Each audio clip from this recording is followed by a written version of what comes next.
I thought I was ready to talk about this tonight. I really did. But seeing your faces, oh, you guys get me worried. Okay, let's do this. Okay, welcome to Crash Course Philosophy. I'm your host. Tonight you'll meet the immortal man who can't die, the good place where everyone is rewarded based on their goodness, and the terrible truth about what happens to your consciousness when you die. Okay. Today, we're talking about existential risk, which is the study of threats to the continued development and existence of intelligent life. Or put another way, how might we die? Well, both figuratively and literally.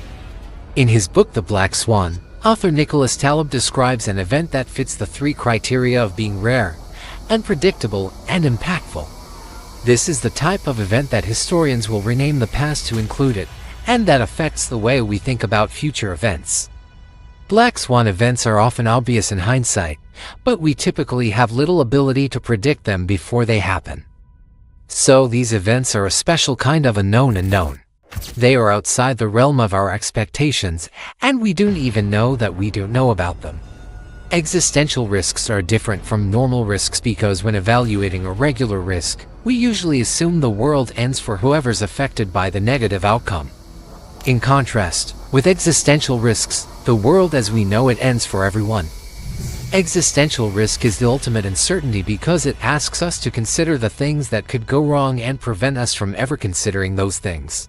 It's basically an infinite loop, and it's also the reason we're alive right now. According to astrophysicist Neil deGrasse Tyson, it's likely that a huge asteroid strike or supernova explosion is the reason that life even exists. If life is rare in the cosmos, then maybe we just got lucky with our particular star. Maybe our sun is just perfectly suited to allow life to develop. He reasons that if it were easier to be an oceanic creature or an insect rather than a human, then maybe that's what we would be. We are walking, talking accidents, and it's unlikely that we're alone. So if we survived all those natural obstacles, why are we worried? Well, the big problem is that while we're getting better at avoiding asteroids, we seem to be creating new dangers for ourselves.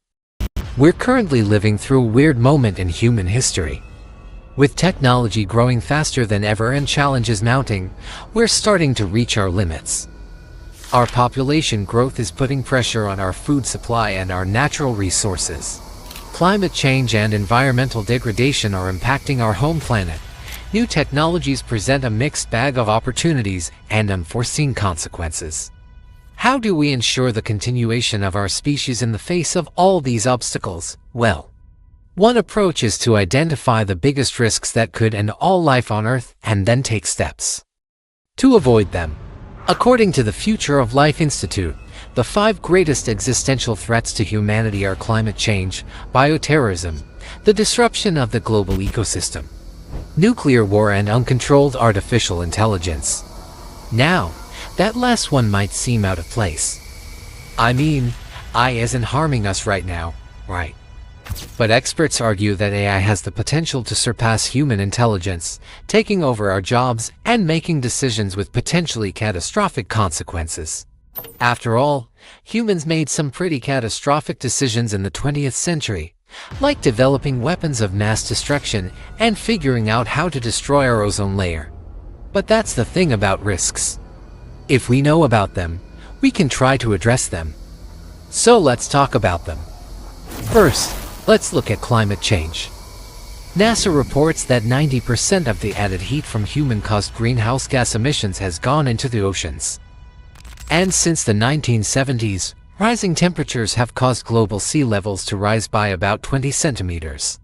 NASA predicts that even if we stop emitting greenhouse gases completely today, we still have a good chance of triggering further, irreversible climate change. And yes, we are all responsible. But it's also important to point out that the biggest greenhouse emitters are countries with large populations, factories, and extensive agriculture, such as China, the US, and India. So population plays a role, too. More people means more energy consumption, more pollution, and more strain on our resources. Right now, The world population is about 8 billion, and the carrying capacity of the Earth, that is the number of humans the Earth can support indefinitely, is unknown. But we know that it's finite. More people always means more problems. Bioterrorism, too, is a risk that comes with population density. Outbreaks of deadly disease are nothing new. The plague, smallpox, SARS, COVID-19. Disease seems inevitable. We have the benefit of modern medicine. But there are lots of pathogens out there, and people move around the globe so quickly now that the next pandemic could arrive at any time. But it's worth noting that outbreaks tend to happen in places with poverty and poor sanitation. So again, population density matters. But there's another angle to bioterrorism, too. It's the idea that someone could create a bioweapon, some virus or microorganism that kills a huge number of people. And yes, we already have some examples of this. During the Cold War, the United States and Soviet Union explored ways to spread disease through water supplies, air vents, and even fog. We can't discount the possibility that with enough warning, we could stop these kinds of attacks. But the speed and ease of international travel means that by the time we knew something was coming, it would probably be too late. Disruption of the global ecosystem, whether through climate change, disease, or overpopulation, could trigger the collapse of civilization as we know it. The collapse of agricultural systems, the breakdown of infrastructure, and widespread starvation are all possibilities. And finally, nuclear war. Well, we've already done it once. We know what happens. Whole cities can be wiped off the map in an instant, and radiation can contaminate the land for hundreds of years. Nuclear fallout can affect people far from the initial blast. But a total nuclear exchange would affect everyone. Now, according to physicist Michio Kaku, most scenarios indicate that after a nuclear exchange, the atmosphere would be filled with so much dust and smoke that the entire planet would be plunged into darkness. Sunlight would be blocked, causing a freeze, and ice would cover the land. I hope it never happens. But if it did, it seems like it would be very bad. And then, of course, there's uncontrolled artificial intelligence. As programs get smarter and take on more responsibilities, they can start to pose a threat to us. Machines without adequate safeguards can malfunction. They can make mistakes. And if they become more intelligent than we are, they could take decisions we don't agree with. They could even turn against us. So what do we do about these existential risks? Should we throw our hands up and admit that the end is near? Should we keep going with business as usual and cross our fingers? Should we try to tackle these issues? Well, if you're like me, you're probably asking, what can I do? Here's the thing, you're part of the solution. You're part of the problem. We're all interconnected. And I'm not trying to throw you under the bus. I'm just saying we all need to work together to solve these problems. One example is Elon Musk's investment in the Future of Life Institute.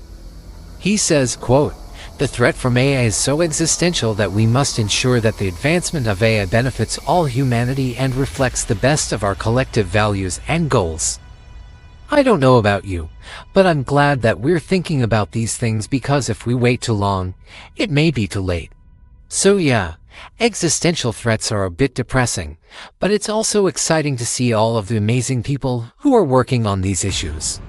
Like, if you want to learn more about existential threats, check out the additional resources. And we'll see you next time. Crash Course was filmed in the Team Sandoval Pier studio and made with the help of all these nice people. If you want to help keep Crash Course free for everyone forever, you can join our community on a crowdfunding platform.